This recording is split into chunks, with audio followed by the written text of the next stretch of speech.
और रिपोर्टिंग के अंदर कमी इसलिए आई है कि जो ख्वाजा सराज जिन केसेस को उठाते हैं, थानों तक लेकर जाते हैं या अदालतों पर लेकर जाते हैं, तो उस हवाले से सज़ा किसी को नहीं मिली। और जो बाकी भी वायलेंस के केसेस हैं, जो कि 11 साढ़े 1100 केसेस हैं, उनके अंदर भी जो कन्विक्शन रेट है वो सिफर है। यानी इसका मतलब ये है कि लोग, जो जुर्म करने वाले लोग हैं, जो जुल्म करने वाले लोग हैं, वो या तो रिहा कर दिए गए, या उनके खिलाफ केसेस आगे चल ही नहीं पाए, या इन्वेस्टिगेशन इतनी बुरी हुई, या अदालती निज़ाम इतना पेचीदा है, इंसाफ तक रसाई इतनी मुश्किल, महंगी और एक यानी देर पा अमल है, वो इतना टाइम ले लेती है।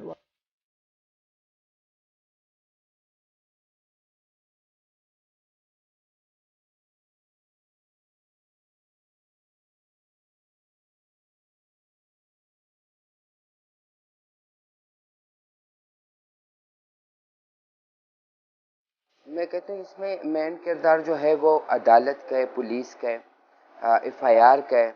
अगर आपका एफआईआर मजबूत ना हो तो अदालत उस पर फैसला उस रंग नहीं कर सकता।